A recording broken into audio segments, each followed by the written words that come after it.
What's going on, everybody? Wilson here, your spiritual hype man. I hope you're doing well. I hope you guys are crushing the day. And if you're not, just remember it's okay. It's all temporary. You're going to get to that day eventually, maybe sooner than later. Just remember it's the thoughts in our head. We can change them if we really want to. We can sit with it if we need to. And if you just want to biohack and cheat code your way out of it, go do something physical. Jump in the ice bath, jumping jacks, push-ups, walk, get on the bike, something. Yell, scream, dance, whatever you want. This episode, I want to continue by saying thank you because you guys are awesome. You keep listening. You keep crushing it. You keep sharing. I can't thank you enough. I can't. Maybe one of these days we'll just have like a big, like a Coachella party. I know that just recently happened, but maybe not in the desert. I don't know. We'll see. Rainforest, something like that. It'll be cool. One of these days, one of these years. This episode, I want to talk about perceived thoughts that, and I kind of hinted on this on the last one of the last episode, perceived thoughts that you think something's going to happen and they don't, and it doesn't, and you're like, pleasantly surprised, and then for me, I question my thoughts there. So, Chick-fil-A, we don't eat fast food all the time, but sometimes occasionally I'm like, oh yeah, Chick-fil-A sandwich, why not? Even though I feel like the quality's, I want to say maybe got a little bit worse, right? Like I feel like there was a little more love there before. Now it's just more, it's still very much on the profit side, which is fine. But make your profit, but give us the quality. Give us the love, man. Like just like there's moments where I get a sandwich and it just you feel like it was just like tossed together. It was like, here's your fucking sandwich. Versus like I take pride in the sandwich. It's a Chick-fil-A sandwich, and not just Chick-fil-A. Wherever else you get your food and stuff like that. So side note. Give some, like, if you work in that industry and you're doing it, like, people notice, right? There's certain people that are going to notice. You never know. I'll come to your town and have a sandwich, and I hope it's made with love.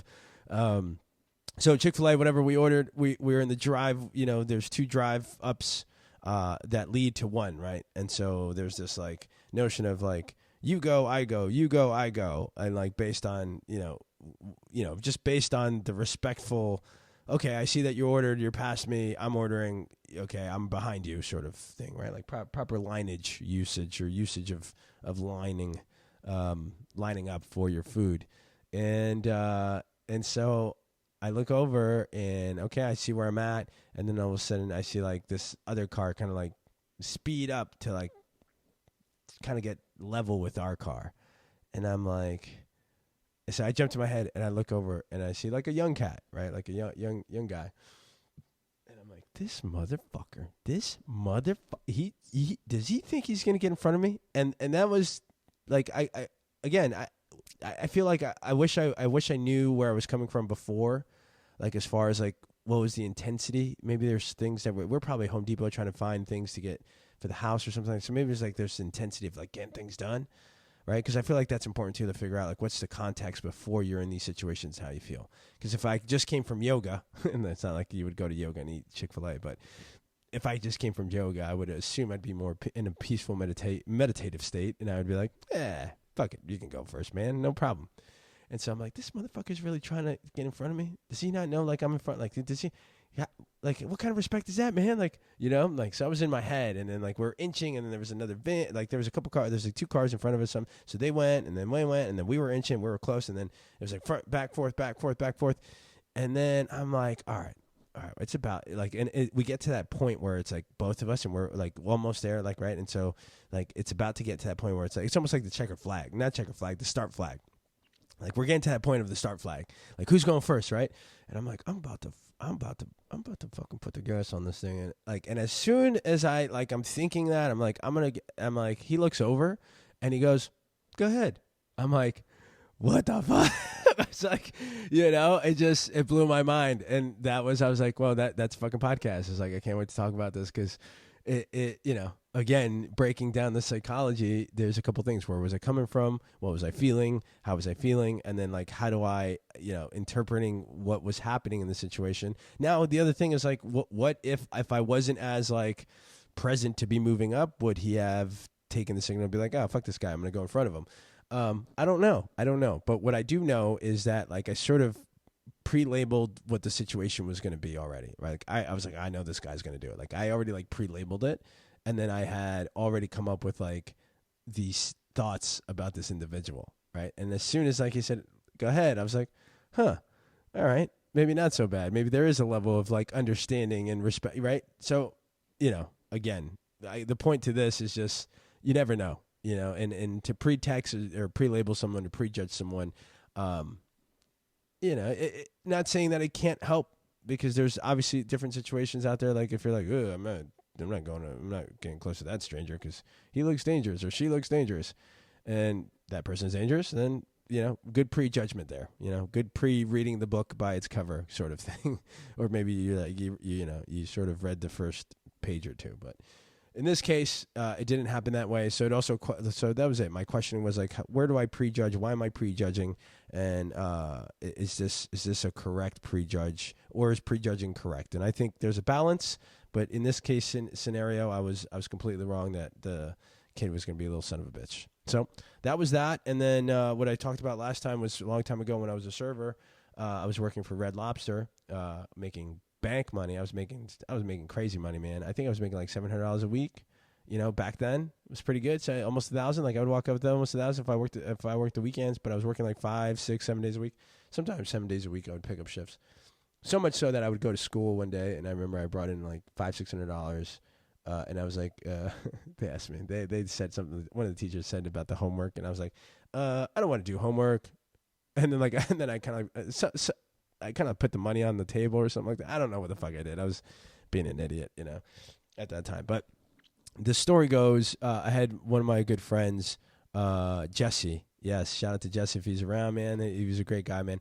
Big black dude, amazing, just really nice, And he had that low like accent.